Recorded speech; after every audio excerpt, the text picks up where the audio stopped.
Hi అండి. ఎలా ఉన్నారు అందరూ? నేను బాగున్నాను. ఈరోజు నా వీడియో వచ్చేసి నేను హస్బెండ్ వైఫ్ గురించి మాట్లాడాలనుకుంటున్నాను. దాని గురించే మాట్లాడాలనుకుంటే ఏమంటే how husband addicted to you, వైఫ్కి హస్బెండ్ ఎలా అడిక్ట్ అవ్వచ్చు అనేది కొన్ని టాపిక్స్ వైజ్ నేను చెప్పాలనుకుంటున్నాను. వాటి గురించి ఏమంటే ఫస్ట్ థింగ్ మనలో ఉండాల్సింది స్మైలింగ్ ఫేస్. అంతకన్నా ముందు నేను మిమ్మల్ని అడుగుతున్నాను, మీకు ఈ వీడియో కనుక నచ్చినట్లయితే లైక్ అండ్ సబ్స్క్రైబ్ చేయండి. నెక్స్ట్ ఫస్ట్ వచ్చి హస్బెండ్ దగ్గర మనము స్మైలింగ్ ఫేస్తో ఉండాలి మోస్ట్లీ చాలా వరకు. అలాగే పాజిటివ్ థింకింగ్, మోస్ట్లీ పాజిటివ్ థింక్తో ఉండాలి.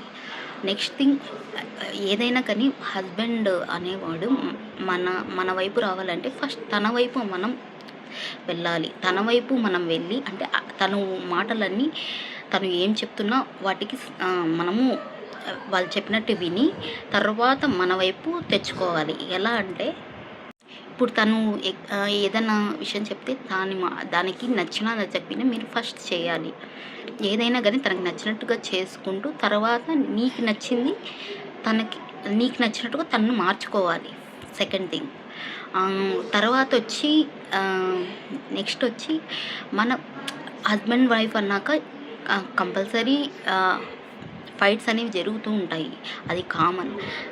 అలాగే కంటిన్యూగా ఒకరితో ఒకరు స్పెండ్ చేయడం వల్ల ఒక్కోసారి మనకి ఒక హస్బెండ్ వైఫ్ అనేవాళ్ళు ఒకరితో ఒకరు టైం స్పెండ్ చేయడం వల్ల ఒక్కోసారి గొడవలు ఎక్కువ అవుతాయి. అలాగే ఒక్కోసారి బోర్ ఫీలింగ్ కూడా కలిగే ఛాన్స్ ఉంటుంది. అలా కాకుండా మనము అప్పుడప్పుడు ఒకరికొకరు సర్ప్రైజ్ గిఫ్ట్స్ అనేవి ఇచ్చుకోవాలి. ఒక సెలబ్రేషన్ ఫెస్టివల్ టైంలో కావచ్చు, బర్త్డేస్, అలాగే యానివర్సరీస్లో ఆ టైంలో మీకున్నంత దాంట్లోనే వాళ్ళకి ఒక గిఫ్ట్ అనేది ప్రజెంట్ చేస్తే దానివల్ల కూడా ఒకరి మీద ఒకరికి గొడవలు అయినా కూడా దాన్ని రీప్లేస్ చేస్తూ ఒకరికి ఒకరు సర్ప్రైజ్ ఇచ్చుకుంటూ ఒక యూనిక్నెస్ అలాగే ఒక కొత్త ఫీలింగ్స్ అనేవి పాజిటివ్ ఫీలింగ్స్ అనేవి పెట్టుకోవాల్సి ఉంటుంది. అలా చేయడం వల్ల కూడా ఒకరి మీద ఒకరికి ప్రేమ అనేది న్యూ ఫీలింగ్ అనేది కలుగుతూ ఉంటుంది.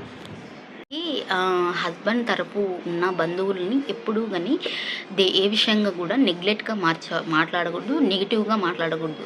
మోస్ట్ థింగ్ ఎక్కువ నెగిటివ్గా మాట్లాడకూడదు. ఏదైతే మనము నెగిటివ్గా మాట్లాడతామో దానివల్ల మనమే వాళ్ళకి చెడ్డగా కనిపిస్తాం. అలా మనం చెడ్డగా మాట్లాడకుండా వాళ్ళకు చెప్పే విధానంలో చెప్పాలి పాజిటివ్గా. వాళ్ళు ఇలా అనకుండా ఉండాల్సింది, ఇలా అనడం వల్ల నేను హర్ట్ అయ్యాను అలా చెప్పాల్సి ఉంటుంది.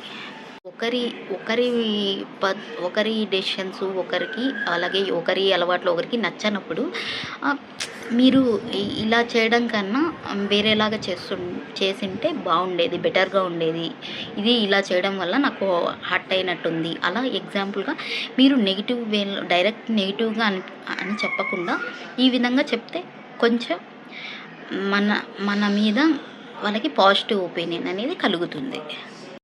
మోస్ట్లీ ఇంపార్టెంట్ థింగ్ వచ్చి ఒకరికొకరు ఎప్పుడు హెల్ప్గా ఉండాలి. ఒకరి నెగిటివ్నెస్ కానీ పాజిటివ్నెస్ కానీ ఒకరి అలవాట్లు ఒకరు అడ్జస్ట్ అవుకుంటూ పోవాలి. ఒకరిలో ఒకరు ప్రతిదీ నచ్చకపోవచ్చు, ప్రతిదానికి మనము ప్రతి ఒక్కరికి అన్నీ మనకు నచ్చినవే చేయాలని రూల్ లేదు. వాళ్ళకి నచ్చింది కూడా వాళ్ళు చేస్తారు. ఒకరి అలవాట్లు ఒకరు యాక్సెప్ట్ చేయాలి. అలాగే నెగిటివ్నెస్ మనకు నచ్చనివి ఇగ్నోర్ చేసి మనకు నచ్చిన దాంట్లోనూ సాటిస్ఫైగా ఉంటే వాళ్ళు హ్యాపీగా ఫీల్ అవుతారు, మనము హ్యాపీగా ఫీల్ అవుతాం. మోర్ థింగ్ ఇంపార్టెంట్ వచ్చి రిలేషన్షిప్లో అడ్జస్ట్మెంట్ అనేది చాలా ఇంపార్టెంట్. అది ఉండడం వల్ల మన మీద మనకు ఒక నమ్మకం, వాళ్ళ మీద. మోస్ట్ ఇంపార్టెంట్ థింగ్ ఏంటి అంటే మనకు అడ్జస్ట్ అవ్వడం వల్ల మన కుటుంబం అనేది నిలబడుతుంది. మన చిల్డ్రన్స్ అనే వాళ్ళు కూడా మనం చూసి రోల్ మోడల్గా ఉండాలి. అలా ఉండాలి కానీ వేరే రకంగా ఉండకూడదు. వాళ్ళు మనల్ని చూసి నేర్చుకునేలా మనం ఉండాలి తప్ప మనల్ని నుంచి ఇన్సల్ట్ చేసేలాగా ఉండకూడదు. లైఫ్ అనేది చాలా ప్రీషియస్. ఫస్ట్ థింగ్ ఏదైనా కానీ క్షమించే గుణం ఉండాలి. ఎన్ని గొడవలు ఉన్నా ఒక ఈగో అనేది ఉండకూడదు. ఒక సెల్ఫ్ రెస్పెక్ట్ అనేది ఉండాలి కానీ కొన్ని విషయాల్లో ఆ సెల్ఫ్ రెస్పెక్ట్ అనేది పెట్టుకోకూడదు. కొన్ని విషయాల్లో మెయిన్గా హస్బెండ్ విషయంలో కొన్ని రెస్పెక్ట్ అనేది తనకు నచ్చిన ఫుడ్ అనేది చేసి పెట్టాలి. వీలైనంత వరకు తనకు హెల్పింగ్గా ఉండాలి ఏ విషయాల్లో అయినా. అలాగే ఒకవేళ ఇద్దరికి గొడవ జరిగినప్పుడు ఏదైనా సిచ్యువేషన్ బట్టి మనం సైలెంట్గా ఉండాలి. ఒకరు కోపంగా ఉన్నప్పుడు ఇంకొకరు సైలెంట్గా ఉండాలి. ఇంకొకరు హస్బెండ్ గొడవ పడినప్పుడు వైఫ్ సైలెంట్గా ఉండాలి.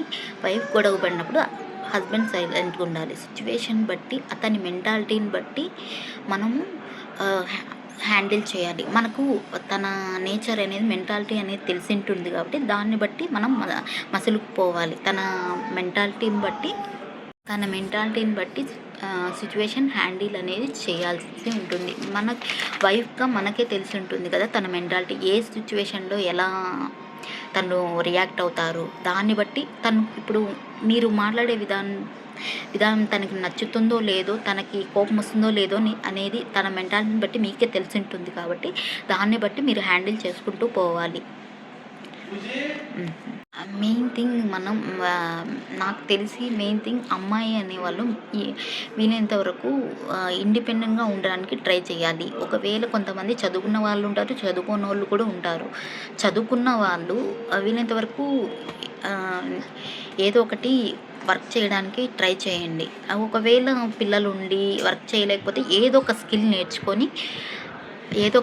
నేర్చుకొని దాని ద్వారా మీరు ఏదో ఒక సంపాదన అనేది క్రియేట్ చేసుకోండి. అమ్మాయి అన్నాక సెల్ఫ్ రెస్పెక్ట్